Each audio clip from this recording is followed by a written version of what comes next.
অনেক দিন আগে এক বিশাল সমুদ্রে একটা ব্যাঙ থাকতো। ওই ব্যাঙটার একদিন ইচ্ছা হলো একটু মানুষের এলাকাতে গিয়ে ঘুরে আসতে। ওই সমুদ্র থেকে কিছুটা দূরেই একটা এরিয়া ছিল যেখানে মানুষ বসবাস করত। ওই ব্যাঙটা একদিন লাফাইতে লাফাইতে গিয়ে মানুষের সেই লুকালয়ে ঢুকে গেল। ওই এলাকায় রাস্তাঘাটে মানুষের বাড়ির আশেপাশে বিভিন্ন কুয়ো ছিল। কুয়ো মানে হলো আপনারা দেখবেন যে একেবারে গভীর, আমরা বালতি দিয়ে পানি তুলে তুলে বিভিন্ন কাজে মানুষ ব্যবহার করে। ব্যাঙটা যখন লাফায়া লাফায়া ঘুরতে থাকলো ওই এলাকার ভিতরে, হঠাৎ করে সে গিয়ে লাফ দিয়ে একটা কুয়োর ভিতরে পড়ে গেল। মুশকিলের ব্যাপার হলো ওই কুয়োটাতে আগে থেকেই একটা ব্যাঙ ছিল। দেখবেন যে বিভিন্ন কুয়োতে যখন পানি জমে থাকে তখন ওখানে কিন্তু ব্যাঙ থাকে, বেশি থাকে।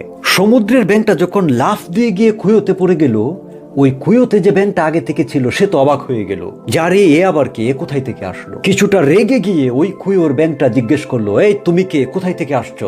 সমুদ্রের ব্যাঙটা তখন কিছুটা ভয় পেয়ে বলল, আসলে সরি, আমি আসছি ওই সমুদ্র থেকে, আমি মূলত ঘুরতে আসছিলাম একটু এলাকায়, আমি দেখতে পারি নাই, লাফ দিয়ে তোমার কুয়োতে পড়ে গেছি। কুয়োর ব্যাঙ কখনো সমুদ্রের নাম শুনে নাই। সে খুব আগ্রহ নিয়ে জিজ্ঞেস করলো, সমুদ্র সেটা আবার কি, সেটা কোথায়? সমুদ্রের ব্যাঙটা বলল, এইখান থেকে ওই কিছু দূরে গেলেই বিশাল এক সমুদ্র, সেখানে পানি আর পানি, আমি সেইখানে থাকি। এইটা শোনার পর ওই যে কুয়োর ব্যাঙটা সে কিছুটা রেগে গেল, যে বিশাল মানে কিসের বিশাল, কিসের পানি, সেটা কি আমার এই কুয়োর চেয়েও বিশাল? এইটা শোনার পর সমুদ্রের ব্যাঙ কিছুটা হেসে দিল, বলল, আরে ভাই, তুমি কিসের সাথে কিসের তুলনা দিচ্ছ? সমুদ্র যে কত বিশাল এটা তোমার এই কুয়োর সাথে তুলনাই করা যাবে না।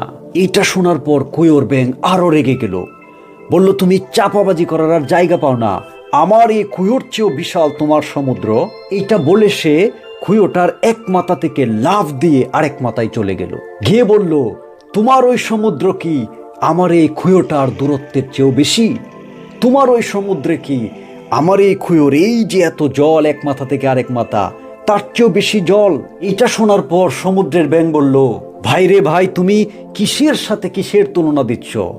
সমুদ্র এত বিশাল, এত পানি যে সমুদ্রের এক মাথা থেকে আরেক মাথা দেখাই যায় না, এবং ওই সমুদ্রে এত পানি এবং এত বিশাল বিশাল ঢেউ যে তোমার এই কুয়োর সাথে সেটার তুলনাই করা যাবে না।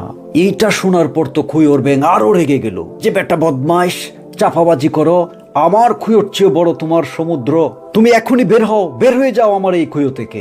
সমুদ্রের ব্যাঙ তখন অনুরোধ করে বলল যে, ভাই ঠিক আছে, তুমি রেগে যাও না, তুমি আমার সাথে চলো, তোমাকে আমি সমুদ্র দেখায় নিয়ে আসি, তোমাকে আমি ঘুরিয়ে নিয়ে আসি, কি বিশাল সেই সমুদ্র, কত জল সেখানে, সেটা তুমি নিজের চোখেই দেখতে পারবা, চলো আমার সাথে। কিন্তু ওই কুয়োর ব্যাঙটা এতটাই অহংকার এবং দাম্ভিকতাই ছিল যে সে আরো বেশি রেগে গিয়ে ওই সমুদ্র